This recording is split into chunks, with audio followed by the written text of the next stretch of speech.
Salon chat. Yes, honey. We have Janell Carter here today. She is a realtor and she has a lot of great information that she's ready to give you. And you know what? Like I always say, here in Essence Hair Salon, these are the things we talk about. We not gossiping. We not doing none of that. I don't care about the Kardashians. I don't care about whoever else, Cardi B, whoever else, Carly Rae, whatever. I don't care. We talk about real stuff. I'm giving you look. Janell already drinking her tea. I'm giving you the real tea. Good. Okay. Thank you. Right? Ain't this good, right? Super good. Mm-hmm. So we giving you the real tea around here. Okay, so I'm going to let Janell fill you in on what's going on, and I hope that you get this information and you can use it to do whatever you need to do with your, because we're talking about real estate, so whatever you plan on, she has the information, and I'm going to give you all of her information at the end, maybe somewhere in between the video, but definitely at the end, okay? So I want you to get this. If you need a pen and paper, get that too, okay? Because I'm sure she got all the good information for you. I just love you, my YouTube family, because y'all are so supportive. And thank you for all my subscribers who have been here from day one, and to all my new subscribers, welcome and thank you. And I hope you are getting something from all of my content, whether it's Fun in the Kitchen with April or Salon Chat. I hope you get that good information. But I'm going to let Janell have it right now, girls and guys. Yes. So, as April said, I'm a realtor. I have been a realtor for going on 13 years now. I'm originally from New York. Hey, me too. But I have been in Georgia for a really long time, so almost 20 years. So I know the market, I know all of the areas because I've been here for a super long time. And first, I kind of want to talk about the current market, because the current market is different. Yes. This is much different than, 2008 market. Yes. This is even a lot different from 3 years ago, 4 years ago. So we're in a super aggressive seller's market. So when we're in a super aggressive seller's market, what happens is we have a ton of demand, but we have no supply. Okay. So we have extremely low inventory of homes, especially in a certain price point. Okay, that's what I was going to ask. Is it in a certain price point? It is. Okay. So anything below that, like 300,000 mark. Oh, you can forget that. It's tough out here. Yeah. It's really tough, and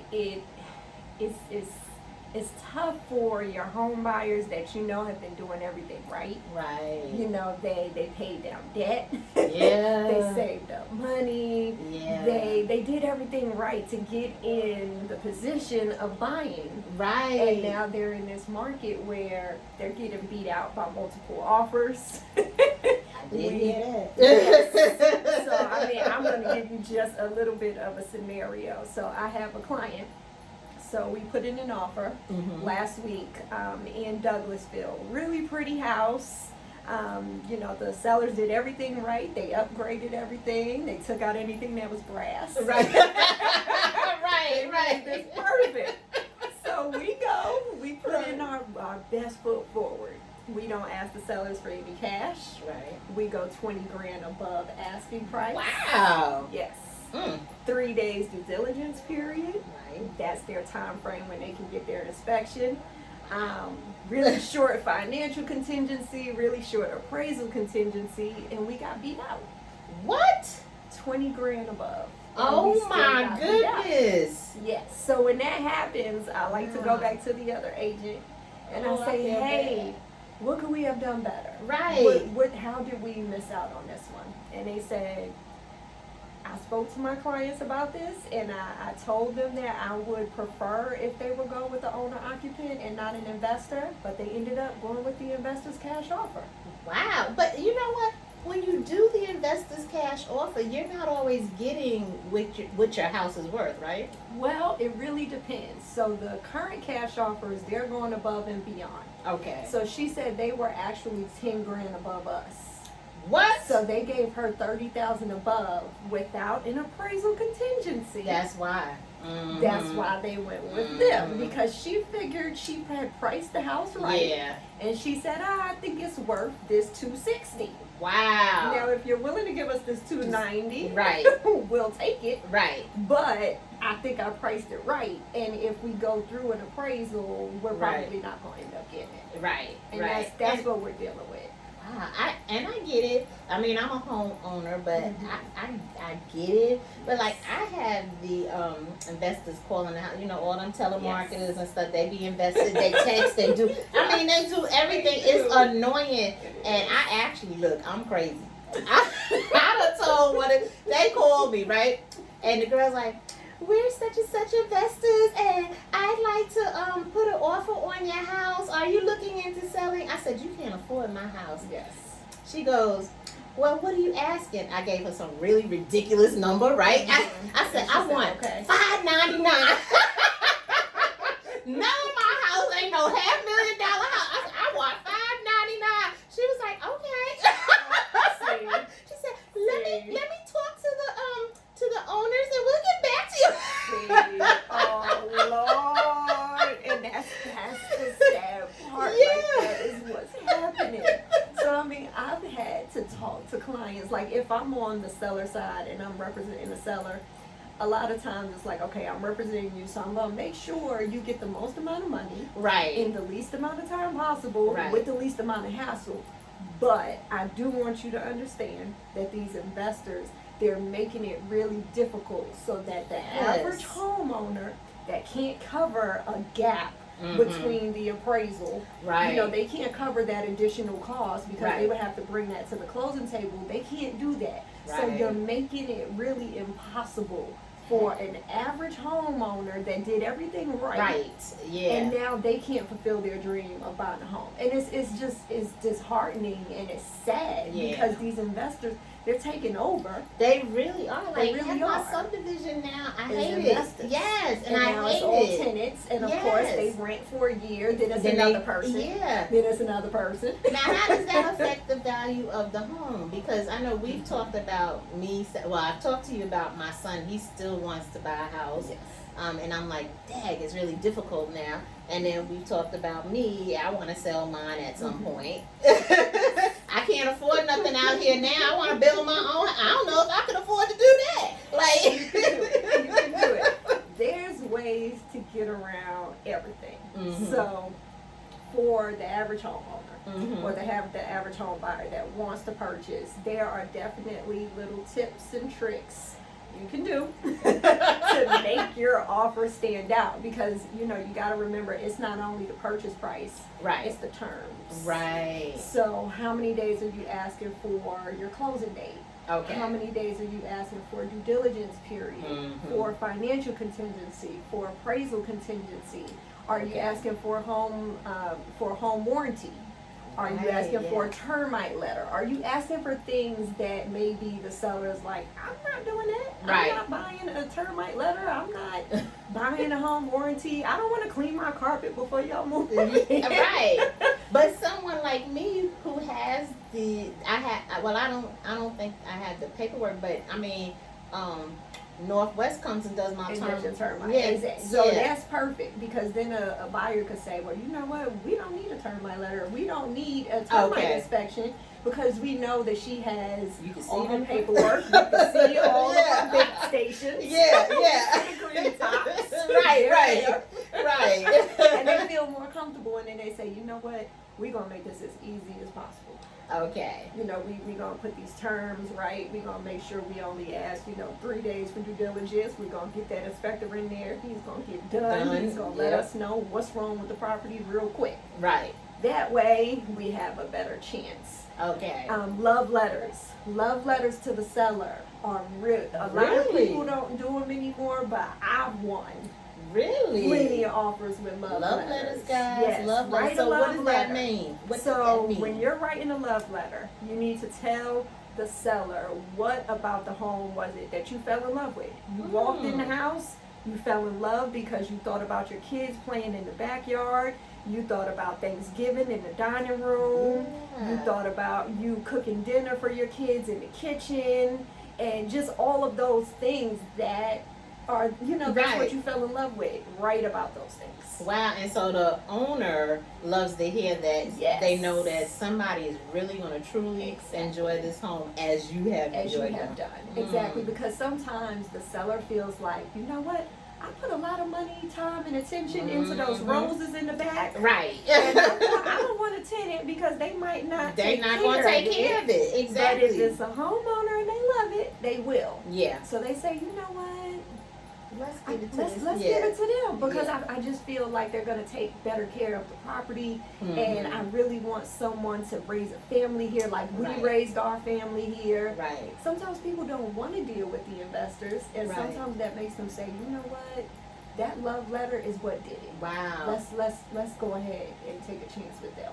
Because, the investors are very, very aggressive. I mean, I've even, aside from the phone calls, and I'm sure y'all have gotten the phone calls too. Yes. Aside, if you're a homeowner, aside from the phone calls and texts, I have gotten a big package telling me what they're going to do to the house. Now, as a homeowner, I'm like, if I did sell my house, I don't care what you're going to do to it after I sold it to you. So you telling me, and I'm like, but again, what does that do to the property, to the other homes in the subdivision or whatever, where they have basically taken, or the investors have taken over? We have so many of that, and I'm sure you rode through my neighborhood. We've had so many investors buy these homes, and now there are some good tenants, there are some bad tenants. However, I'm not quite sure what it does for my property value. So, each neighborhood is different. So, if you're going through a neighborhood where you're noticing, there's 10 cars in the driveway, or you're noticing, hey, they never landscape. The grass is up to here. Yes, right? You got a whole forest. And then you don't have just one of those. You have 1, 2, 3, 4, and you start counting, and you're like, wait a minute. Right. That can definitely take down the value. That does not help it. But then sometimes you have investor companies that have property management companies where they're actually taking care of those things themselves. So they're actually taking care of the landscaping. They're making sure it's pressure washed. They're doing doing that. So they're not just doing the common areas, because our HOA, our management company, they just do the common areas. Yeah, no. So if it's a property management group from the investor, they might actually take care of that. Okay, yeah. So then the property value doesn't go down. Okay. So it's not really going to affect you as long as they're taking care of the property. But if there's some of these landlords, I was about to say, because I'm going to put it out there. In my subdivision, we got, what's that, progressive, whoever. Yes. What's that other one? Something home, something. Invitation home. Yeah, invitation home.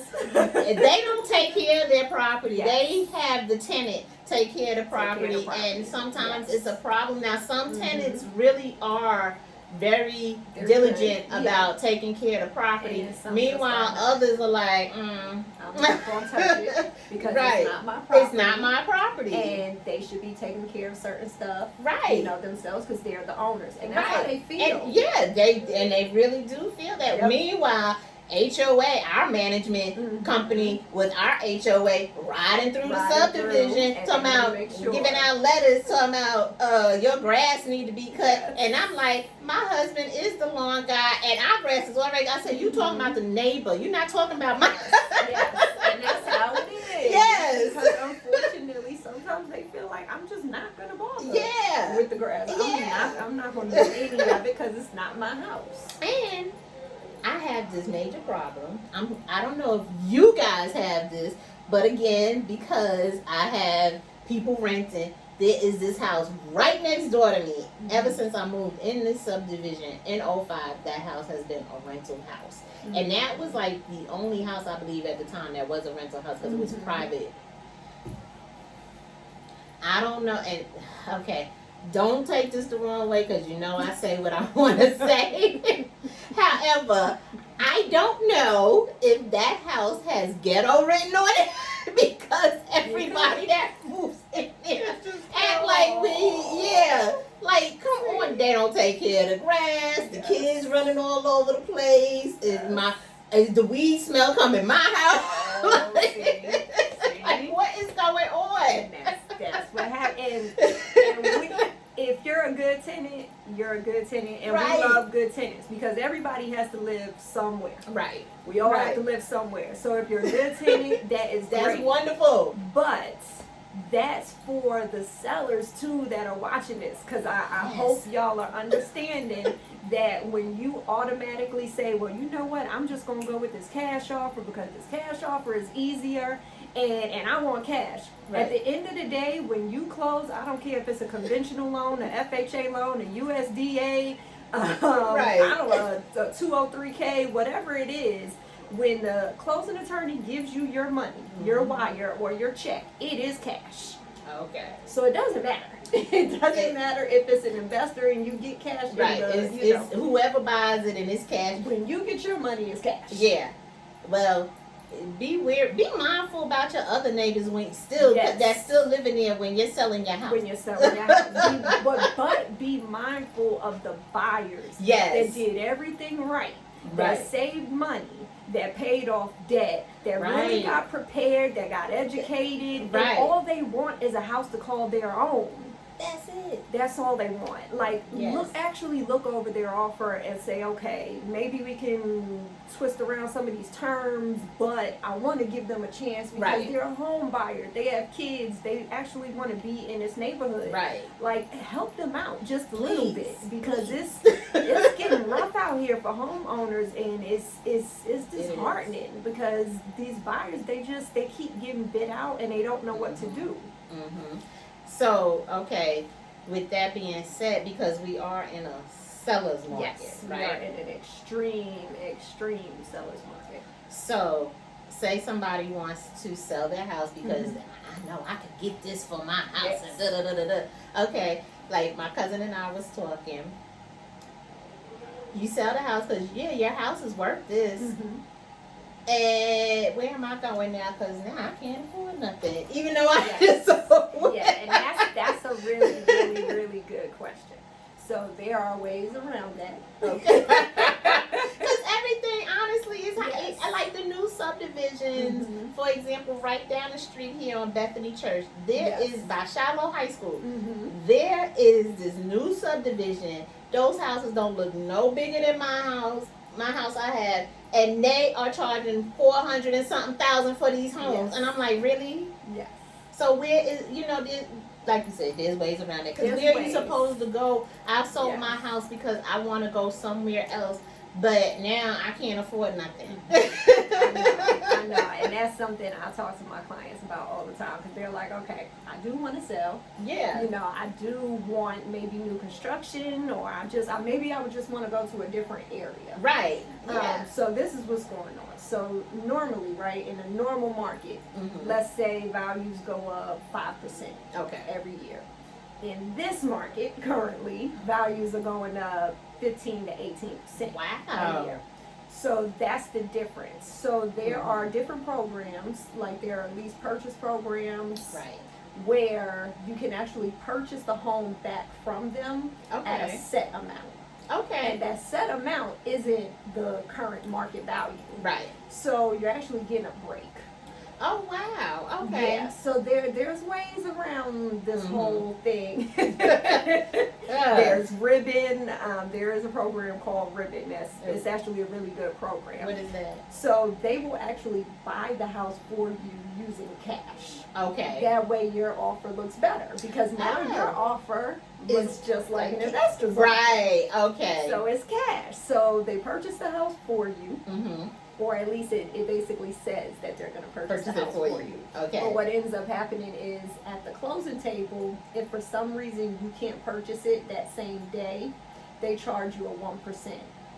charge. Okay. Which that's not bad. That's not bad. bad. 1% is not bad at all. Exactly, because you probably got it for less than you could anyway. Right. Because you were using cash. So that's not bad. There's ways around this whole thing that's going on. You just kind of have to know all of the ways. Okay. So lease purchase, ribbon. Ribbon is a great program, but some of the lease purchase programs are HPA, so Home Partners of America. Okay. They're really great right now. There's different ways around it, so we can kind of figure out the way around it. You just kind of got to tell me, what is the end goal? Okay. What exactly are you trying to do? Are you okay with maybe going into a rental for a little while? Or do you definitely just want to go straight into a home? It just kind of depends on each person's situation. Okay. And we figure out what we need to do from there. Okay. Now, would you suggest sometimes, not all the time, depends on the case, that someone who wants to sell their home find their home first and then put their home on the market? That is really difficult. Okay. So why that's difficult is because the lender will typically not allow you to carry over 2 mortgages at the same time. Okay. So we pretty much have to put your house on the market. Okay. Unless we go back to ribbon. Okay, right. So what ribbon will do is actually purchase that house for you. Okay. You'll become a tenant of ribbon. We'll put your house on the market, sell it, and then you'll buy the house back from ribbon. Okay, that for sounds a nominal fee. Right. And it's not the current home market, because we know the current market could go up. That actually sounds like a good idea. Look into that, guys. I mean, look, you got Janell here. She will gladly help you out. It's changing the way we're doing things, but it's helping, because I mean, there's so many people that's like, Janell, I know I can probably walk away with like an extra $100,000 in my pocket right now. Right. But I'm scared because I need to purchase to feel secure and to know that I have something first. And I'm like, That's what my husband and I were talking about. That was also one of the dilemmas with us. Is like, okay, we want to sell, but we want to get a house first. So ribbon is definitely one of those programs that I would suggest. Okay. Yes. How does even for first time home buyers, what are the criteria that the lenders are looking for? Yes. So they are looking for credit score. So each lender is different. So we have a ton of lenders out there, and all of their qualifications are going to be different. But for FHA, they are looking at 580 credit score and above. Oh, that's pretty low. Pretty low. Yeah. Now, I would say though, try to get it as far as you can. Right. You know, don't just say, oh, I'm at 580. Let's just let me get out. Right. No. Try to go up, because as higher up as you go, your interest rate goes lower. So we need to kind of get you, that credit score a little bit higher. Okay. So higher credit score, we need a low debt to income ratio. Pay down all of your credit cards, pay down the utilization under 30%. Keep all of your credit card utilization under 30%. If you have any kind of collections, anything that's a derogatory, we need to get that off the credit immediately. And there is credit repair programs out here that are actually really good. I know some of them usually have a bad rep. Yeah. They do. There's a lot of them that have a bad rap, but there's also a lot of good ones. Okay. So I know a few that are actually doing what they're supposed to do. Right. Yes, they are. And if they contact me, I actually have a way of helping you repair your credit for free without having to go to the credit repair companies. Okay. We can show you how to create those letters that need to be sent off. Okay. How to, just do all of that by yourself. Now, that's going to take a little bit of work and a little bit of, sweat equity on your part. It does. Because in the past, I've done that for my husband. Mm-hmm. I've done it for myself. Because I was like, you know what? I can do this. I can go to the credit agency and look over my credit report and figure out what's what and what's not supposed to be on there. And I can send letters out. I did that. Yeah, it does take work though. It does take and you have to be willing to do the work. Like with anything else in life, you have to be willing to do the work. Exactly. Yeah. Exactly. I hope you guys are writing this information down because Janell is really sharing some great stuff here. Yes. And then another thing, so a lot of people will say, okay, Janell, I worked on my credit, right? I know I had collections, I had these derogatory things, but I got them off because I followed what you told me to do, and I sent those letters, and they started taking them off. But now I have no credit. Oh God, yeah, that's the other issue. Issue. So let me tell you how to fix that. Oh goodness, so we're gonna fix the no credit issue. Right. So strong credit and self-loan. Both of those are installment loans. Okay. So what you do is you send in a certain amount. Let's say you're going to send in $200. Every single month they're going to pay off the 3 creditors. Let's say like $25 each month. $20 is going to be a set amount every month. And it looks like you have an installment loan just like you would have with a car. Right. Okay. Because that's a big part of your credit. You can't just have credit cards. You have to have some kind of installment loan. Right. So strong credit or self-loan. That's how you get an installment. Okay. So that helps. Yeah. Then on top of that, let's say you get 3 secured credit cards or 2 secured credit cards. Capital One, they have a whole bunch that are really good. There's a few of them that have really good ones where you don't have to pay a yearly fee. Right. Because that's a big thing. A lot of people are like, well, I want to do a secure card, but I don't want to pay that fee. Yeah. There's a few that don't require a fee. So you need to do that in addition to the strong credit or the self-loan. That's going to give you what you need to start building that credit up, because now you took off the derogatory. Now we need something to build it back up. Yeah. And that's what you need to do. So we need to build the credit back up. We need to get that credit 580 or above. We need to pay down credit utilization 30%.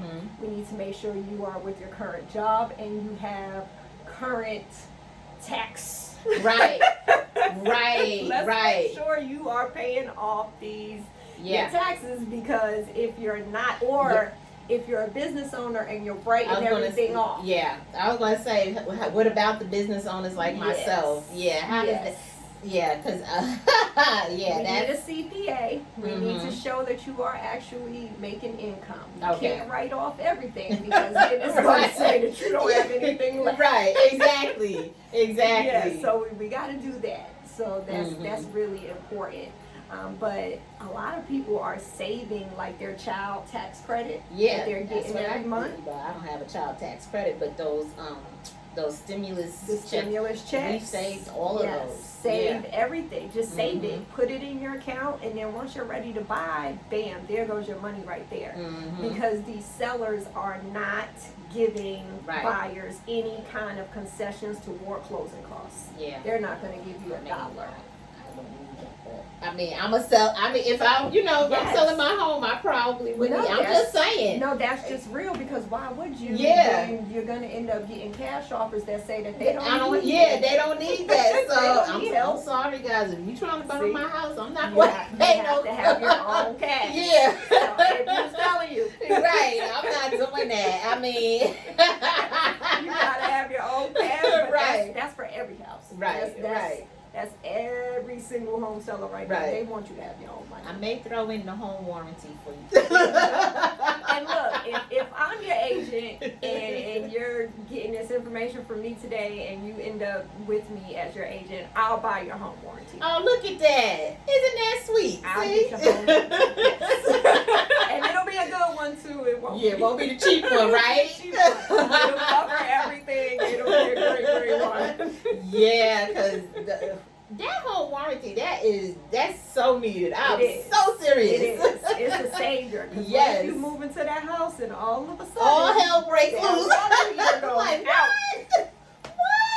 Yes, that is $800 right off the bat. Yes. Oh my goodness. I mean, the home warranty ooh, helps. yes. It is a saver. Oh my goodness. So now the person who is not a first time home buyer, already in a home, but has some credit issues, but pretty, credit issues, and what do they do? But they want to sell their house. What do they do? So if they're trying to purchase and they already have their home, but they're like, okay, there's certain things that we need to do. Same thing. Pay off anything derogatory and make sure they take it all. See, a lot of people think if they make an arrangement with the creditor and they make an arrangement over the phone and they say, okay, if I pay this $400 off, I need y'all to delete it. But then they don't get that creditor to send anything in writing saying that they'll delete it. That's where you went wrong. You need to have them send you something in writing saying that if I pay this off, you'll delete it from my account. Right. And then once they say, yes, you have that in writing, then you send that to the creditors. Then you send that to Equifax and Experian and everybody in TransUnion, and you say, hey, I have a written agreement with them. They said that once I paid this, which I did, here is the payment. Here you go. And they have to remove it. Yeah. So it's the same process. You're just going to make sure you pay down the credit. You're going to make sure that you're paying your mortgage on time. Oh, yeah, definitely that. You need to do that. You got to pay your mortgage on time. And then we're going to treat you the same. We're going to do everything the same way. So we're going to make sure you can sell that house.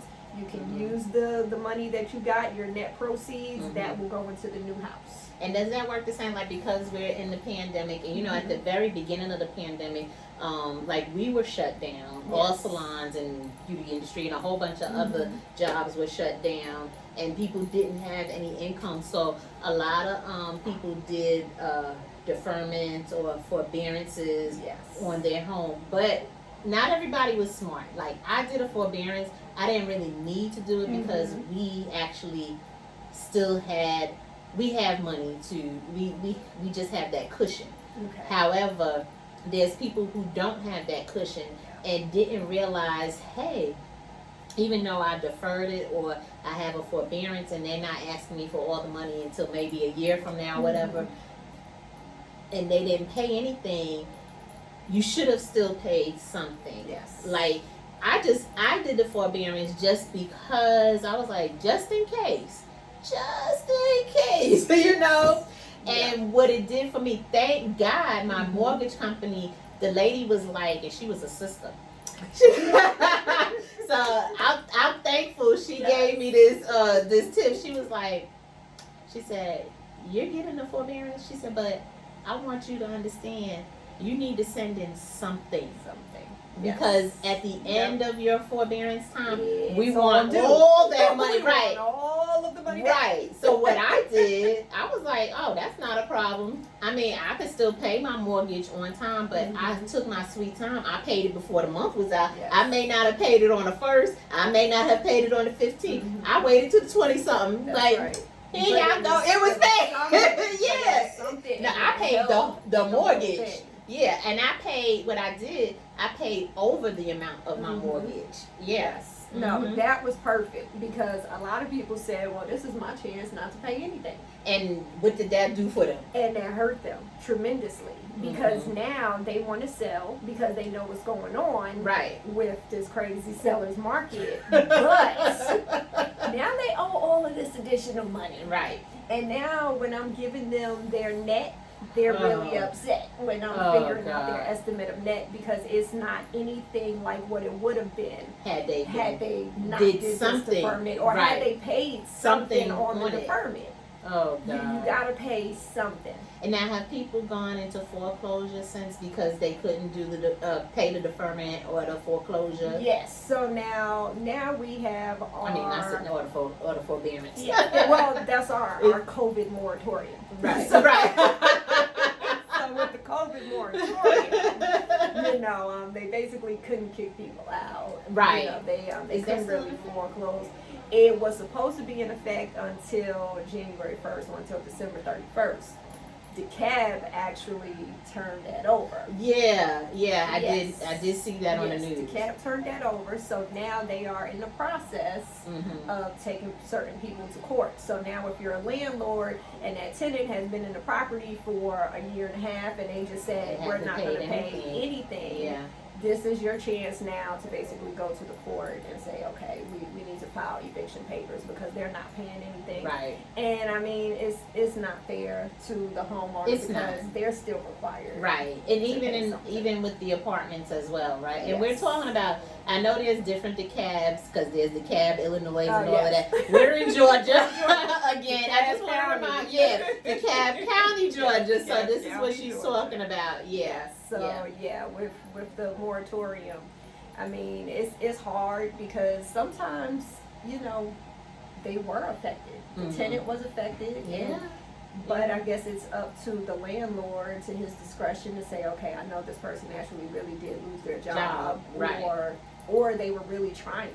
Right. They gave me something. Right. didn't just They didn't say, just say, I ain't I'm paying not nothing. paying Exactly. They gave me something. They tried, and Right. that's the important part because I mean nobody can live rent free. You got to pay something. You have to pay something. Yeah, you have to pay something.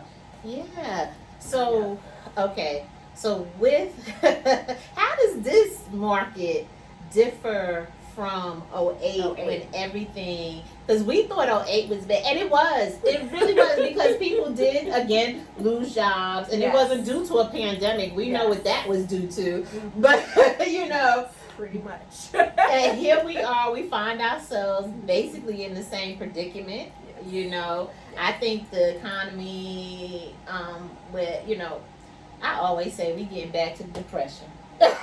you know what? But it's done a little better. Yes. You gotta figure, or you gotta kind of remember this. So, like, my client put in, they wanted a new construction home. And we went over there to the new construction builder, and they're releasing lots, maybe like 5 lots every other week or so. And I said, like, what number is my client on this list? Because if you're talking 5 lots a week, or 5 lots every other week, where does that place us? Right. He said, to be honest, we have 2,400 people on this list. Oh my goodness. We have 2,400 people on this list, and 2,400 people understand that they have their own cash to close, because we're not really giving any concession unless you go with our lender. So they have their own cash to close. So really, we're in a space where people actually have cash. Yeah. People have their own cash for closing costs, so we're not doing that bad. That's good. That's that really good. good. We just don't have the inventory. Okay. But I mean, as far as the average homeowner, they're actually doing really good in That's this. good. You know, today they have their own cash. Because I remember a while ago, you know, it was hard for a home buyer to scrounge up that 3.5%. It sure was. For FHA. It was sure difficult. Like, yes. How can I save up this $9,000 or how can I save up this $6,000? Yeah. It was rough for them to try to get it. It was. I mean, when we were buying our first home, the same scenario. I mean, we ended up getting it, but it was rough because I don't think we fully understood like the whole process. We didn't have a good realtor. That's what happens when you use a friend. We know she's not watching. No, we don't even talk no more. And you know, she was a realtor, but that was like her side hustle. Yeah. So that's a tip to only use a realtor that does this full time. This is what they do. They don't do anything else. Right. This is what they do 24/7. They just put in offers. They help buyers and sellers all the time. Yeah, because there were things that I totally didn't understand, which is why I'm so happy to be talking to you, because you're giving, like, I'm asking questions that I'm thinking maybe somebody else, you know, like questions I had. Because I didn't have a clue. I just learned as I went along. Yeah, thank God I could read. And it's like, I want to give the information how people are going to receive it. Because sometimes they speak to a lender and the lender starts talking and they're like, you're DTI and you're... And like what? You have just spoke Russian to me. Oh my God. And they're nervous and they're like, they're talking these percentages ages and they're talking my day, and I just don't understand. Yeah. I try to put it in real simple terms. That's what we I need. try to help you understand, because it's a rough process if you're not educated, and if you don't have the information. It can seem like, oh my God, what am I doing? Yes. I mean, really, it's like they ask for your entire life. Not just one time. Through the whole process, you're buying this house, like up until the day of closing. Do you have this? I just gave you that. Where did you put it? And they will call your job the day of closing to make sure that you did not quit. Yeah. Well, they'll call me because I'm no, I did not quit. No, we didn't quit. Yeah. You can call me. I'm my own voice. Yes. Oh, you know what too? What is something I definitely wanted to touch on today, because I feel like everybody and their mother is getting these notices from, let's say, Open Door. Yes. Oh my goodness. Okay. Yes. So let's touch let's on talk that about just that a little bit. Yeah. Because I want people to really, really understand what is happening. So Open Door and these investment companies, they are not realtors, they are investors. So when they send you this little notice and they say, we can sell your home for da-da-da-da-da. Yeah. If you don't cross-check that with an agent and find out what you really could have sold it for, you can actually be leaving money on the table. Because what they're doing is buying the property from you, and let's say they notice, okay, their carpet needs to be stretched, or they need all new carpet. Right. They need new carpet, they need new paint. They're gonna go in your house, take up that carpet, put some fresh paint, and they're gonna sell your property for about 30 to 40 grand over what you could have sold it for. Yeah. Why did you sell it to them? Right. When all they did was did what you could have done. done. Yeah. And you could have got that money. The equity. Yeah. Because it's your equity. Yes. It's not their, like, exactly. The whole reason we, try to buy these houses and we try to, do this whole home ownership thing is because we're trying to build wealth. Right. We're trying to build wealth for our family. It's an investment. Mm-hmm. Why would you build all of the equity and then give it it away? Right. Why? Right. I don't have no money to give away. Man, I tried to get people. I remember one client, she called. I sent out a postcard from one of the homes that I had sold in the subdivision, and she contacted me, and I went to look at the property, and I was telling her, look, you got to do a couple of things, right, just to kind of make it market ready, and so that we can get the highest return. Right. So I need you to do a couple of things, and she ended up not going with me because Open Door sent her something. She ended up selling it to them, and when I went back and saw what they sold it for after they did the paint and the carpet, it was like a good $30,000. Wow. And I was like, the paint would have been exactly. I mean, you could paint it yourself. I mean, really. Exactly.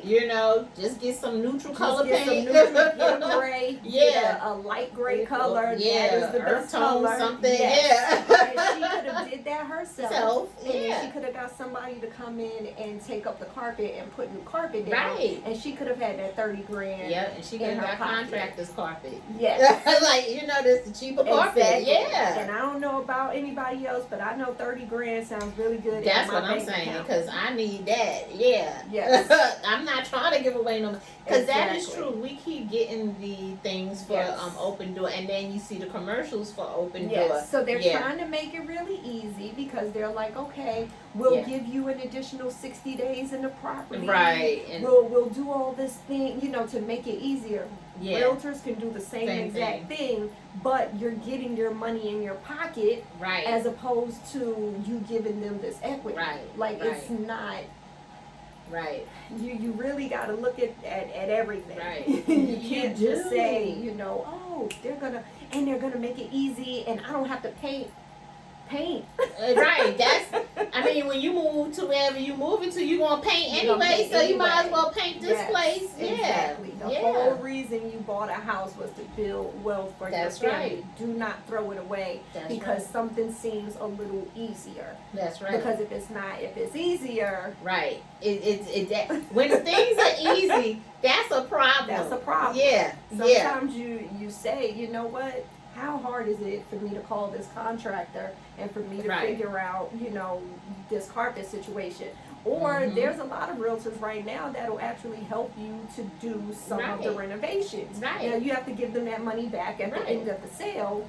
But still, I mean, and that is true. Yes. That is why you make these connections. I mean, even myself as a hairstylist, I know everybody calls me for everything because I have a variety of clients. So I'm constantly networking, and that you have a network of people that you work with. So if I trust you to be my realtor, then why wouldn't I say, hey, Janell, do you know somebody that can do this? And Yes.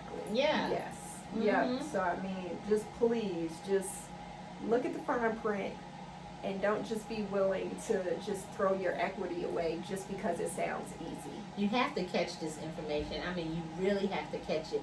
Write this stuff down. Yes. I mean, I want honestly, you to have your equity. I want you to do what you were supposed to do, which was building wealth. And you did that with the equity. But now that equity is yours. It's not Open Doors or any of these investment companies. It should be yours and your family's. Right. It should be. That is the main purpose. I mean, aside from wanting to raise your family in a home, but that is why we buy property, because we know that is the biggest investment we can have, and we're going to get money out of that at the end of the day.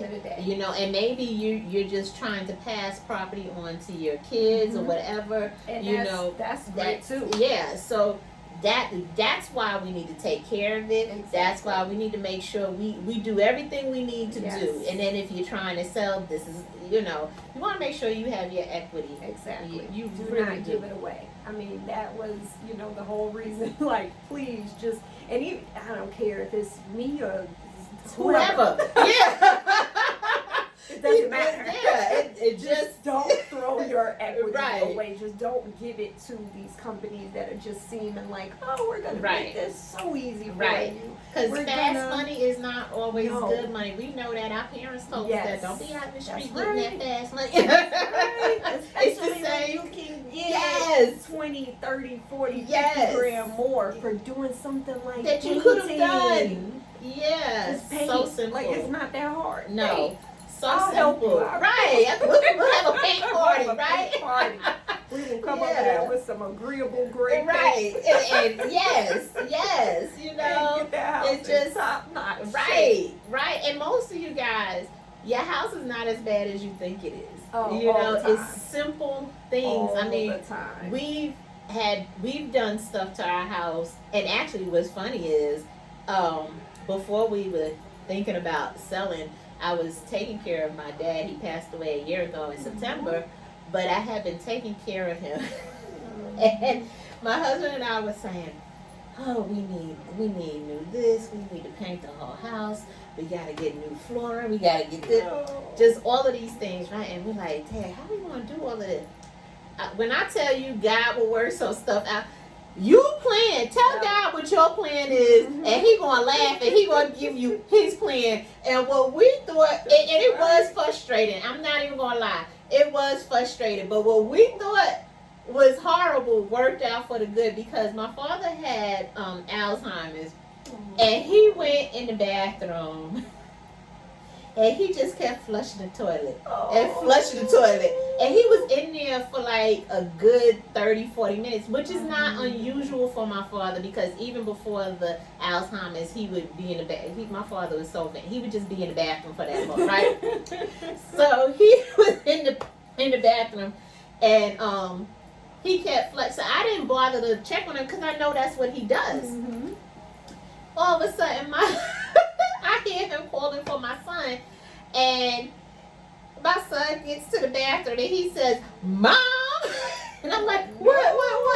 My father had flushed the toilet, stopped it up, And as soon as he opened up the bathroom It door, just- water everywhere Everywhere. started trickling down everywhere. It started going through from upstairs. It went down through the vents in the house. Ooh. I mean, everything was in it. And to top it all off, it was feces water.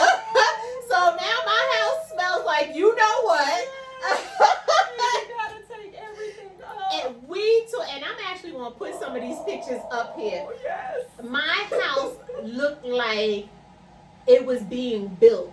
All you seen was beams, concrete floor, because we had to tear up Yeah, everything. you got to. So the blessing in that was, because remember I said we were trying to, Yes. yeah. We got a brand new house.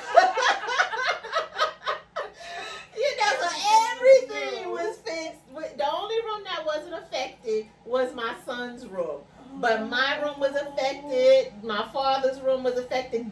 All of downstairs was so 2 rooms wasn't affected. My office and my son's room. But other than that, the entire house got repaired. So it's like I have a brand new house. Yes. It worked. It worked, yeah. So now, of course, I got the house repaired, and it hasn't been that long ago.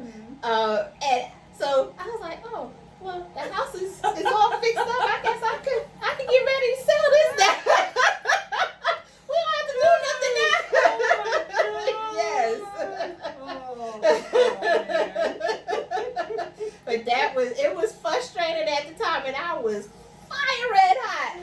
But now that I look back on it, I can laugh about it, but boy was I hot.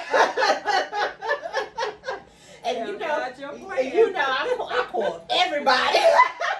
Let me tell y'all. Yeah, what your cousin did, what your father did.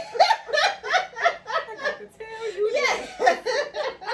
But so that was the blessing for me, that my entire house was fixed. Yes. But just the little things that you need to do, touch up, paint do and it. stuff, just do that, because it it. doesn't cost that It much. really does. Especially like lighting fixtures. Yeah, those the are brass fixtures. You know, Yeah. your knobs, your Yeah. bathroom fixtures. Those are easy. Easy. Just do it, and it can increase the value by so much you wouldn't even believe. Like, just Right. do those little things, and they add up. It You know, does. you don't have to do it all at once. Do maybe your downstairs, all of the Right. doorknobs. Do that first. Then maybe go to the Yeah. bathrooms. Do that. Switch out the vanity. Yeah. You know, little by little, just start doing it, and And then you don't have to that get the most expensive thing, because they got the cheap Exactly. ones. Yes, and then when we go to the closing table and you get your check, you understand why I Right. asked you to do this stuff. Exactly. And then why you didn't sell to one of these investment companies and Right. you got all of the equity yourself. Because you was being lazy, you didn't want to do that. Yes, don't be lazy.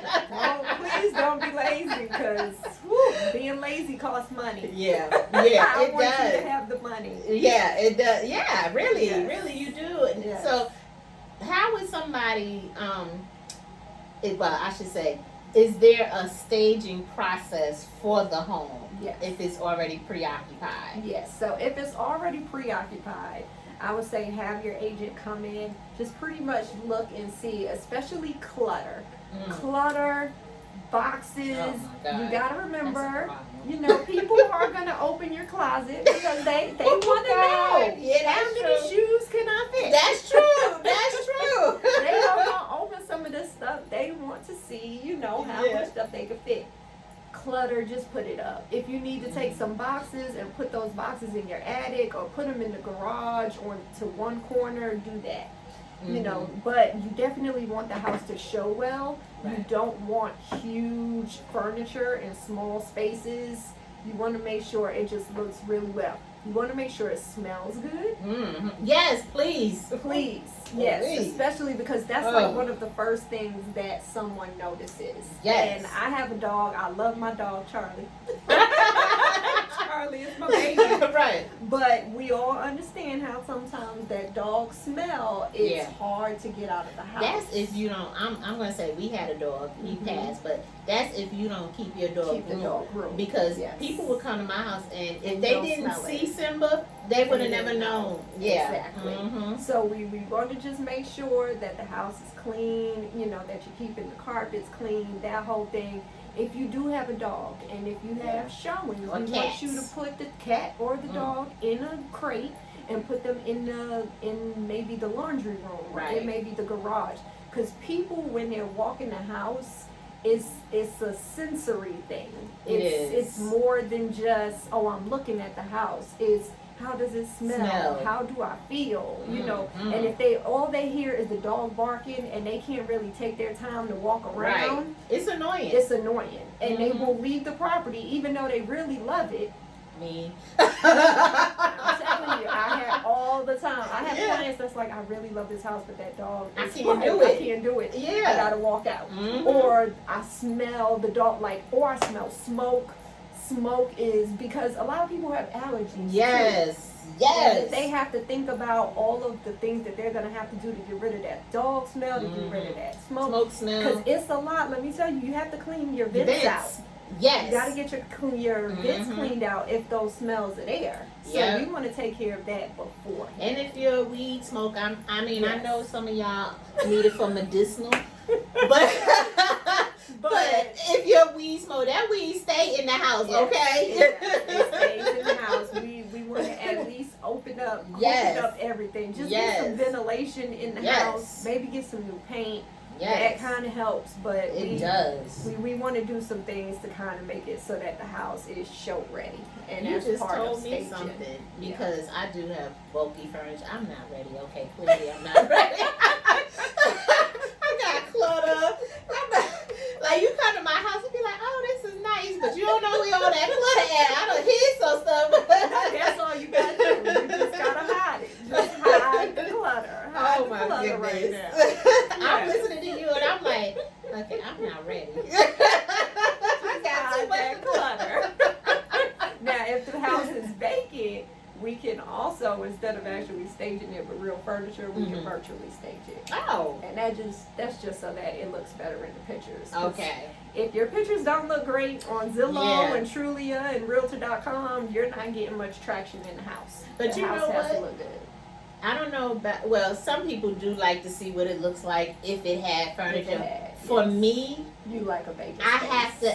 And even when we were looking for houses, when we bought this one, I literally have to have an empty house. I can't have your furniture in there. Yeah, so I'm like, yes, because I'm like, I was like, are the people still there? Because like, I don't want to see it. I can't. I really need an empty space so I could be like, okay, I could do this. But when it has furniture, I can't see myself. And see, that's every buyer is different. Because I have clients that are like, I need to see it. With some stuff. Like, I need to be able to kind of picture.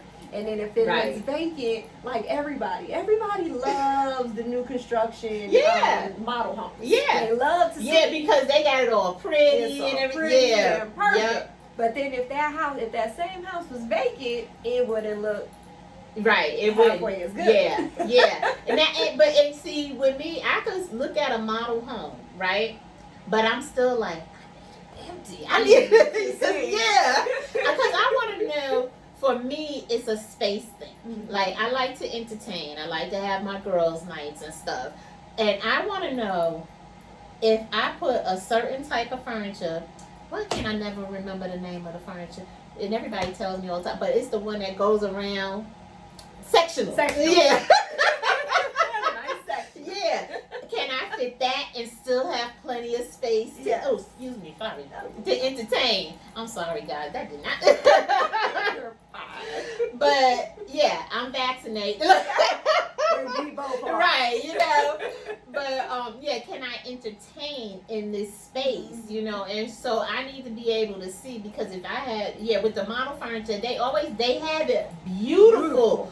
But it's like every space is filled. Yeah. And I kind of like space. I don't want every nook and cranny filled. Plus, there's more to clean. When I think, that's how I look at it. When I see a house, how much is this going to be for me to clean? See, every buyer is different. They all have to kind of see things how they need to see it.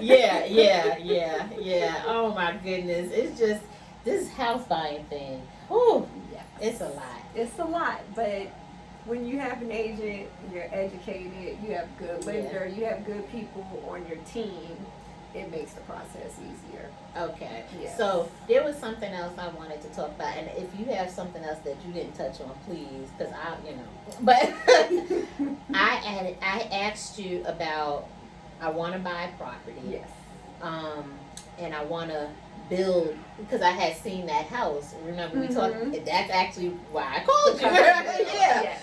And the house was just, I mean, literally, that house was my dream house. Honestly, that is the house that I would build for me. So when I saw it, I was like, somebody just literally went in my head and built my dream house. Yes. You know, so when I seen that, I was like, can I do that? You know, and when you told me I could, so what is the process on that? So with home building, it's definitely a different process. You have to find your builder, because your builder is usually going to have a lender that they work with. Right. So you want to find the builder first, and it's a different process because they are custom built. Right. So it isn't just, this is the floor plan. You know, right. It's you're picking out what you want. Right. They're going with, just all of the finishes that you're asking for. So it's a much different process. It's a little bit more entailed and a little bit more difficult, but it's definitely doable. Right. But the first step is figuring out what home builder you actually want to use. I have a ton of custom home builders that we use or that we try to like go to for certain projects. There's some really, really good ones, especially like in Gwinnett County. There's some that are like taking over every lot. Yeah, I mean, I see these lots being taken over. Like, I could have bought that. So you gotta figure out who you want as the home builder first. That's gonna be the first step. Right. And then he usually has a lender that he goes with, and then they start the whole process with you. They usually have some models that they can show you from their previous work. Okay. And that's what you want to look at the previous work. Right. You don't just want to go by word of mouth or somebody, a friend telling you, right. oh, he built my cousin's house. No, I need to see. I need to see, I need to see some stuff. Right. Because there are permits involved. Yes. There are, government is involved, and then Right. we got to make sure Right. that this builder knows what they're doing, and they're going to build the perfect space for you. Now, does it have to be, because it sounds like it can be expensive.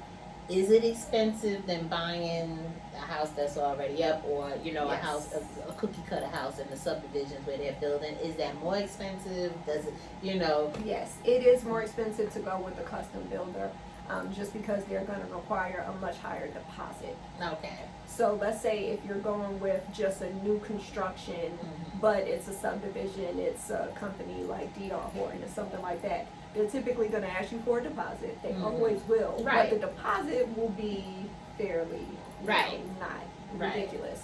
When you're dealing with a new build, it's probably going to be at least 10%. It's much higher. It is a lot different.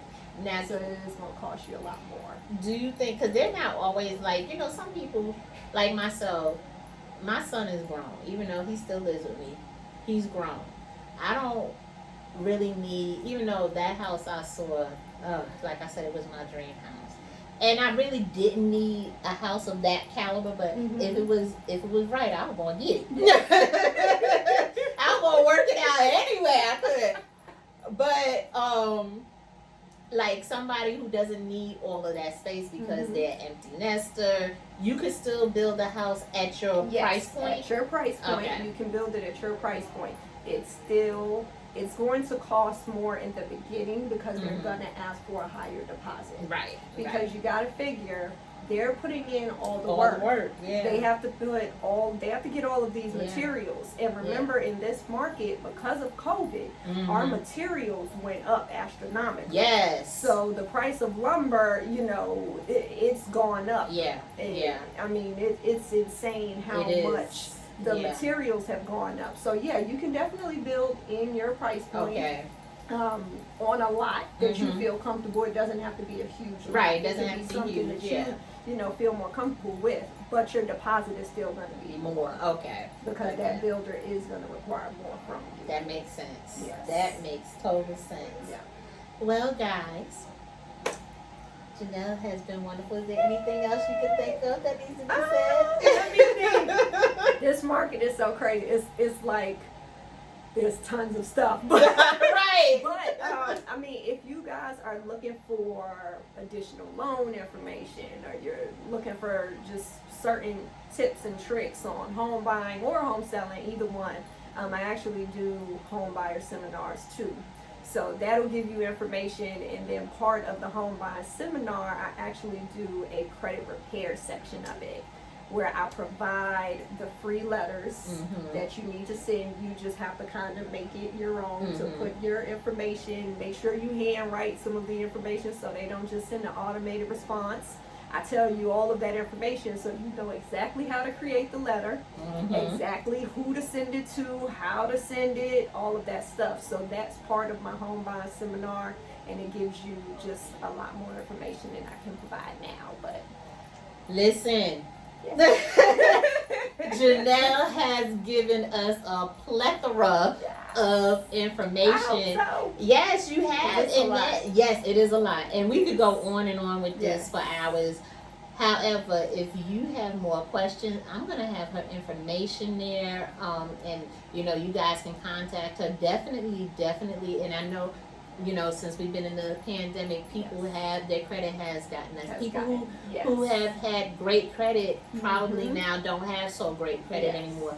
Do this credit repair with her. You know what I'm saying? Because that's a great thing, especially if she has ways with there's things that you can do and you're not paying so why not take advantage? You know, like I always say, and I tell my son this all the time, you know, my mom passed when I was 19, so I had to learn a lot of things about life on my own at 19 years old, and just I was thrown to the wolves at 19 years old.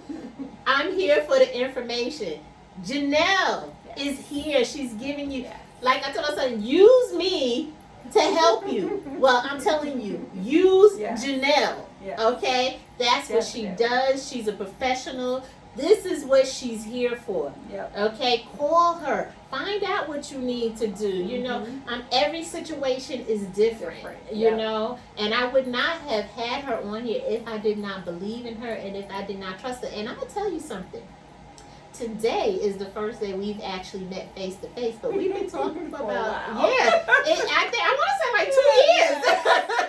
We've been talking on the phone for a long time, and we've become friends just from talking on the phone. So this is the first time that we've met face to face. But when I tell you, I can fit. Listen, realtors come around all the time dropping in information, but it was something about Janell.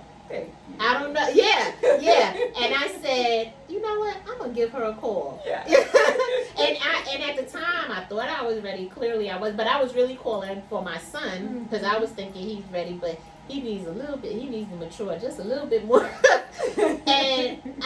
But just from talking to her, I was like, this is it.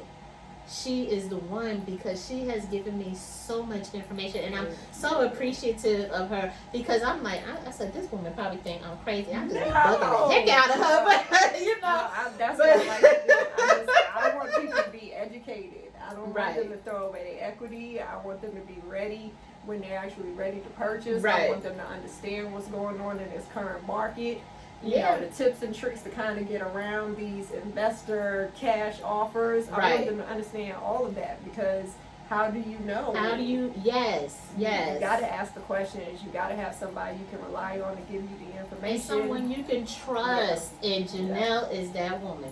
I'm telling you. And I go hard for my people. And I'm telling you, because every last person I have had on Salon Chat, I'm telling you, has given great information. And if you can't count on nothing else, and my clients have told you that they love me and they trust me. So trust me when I tell you, Janell is the one. Thank you. So now that I've given her a commercial look.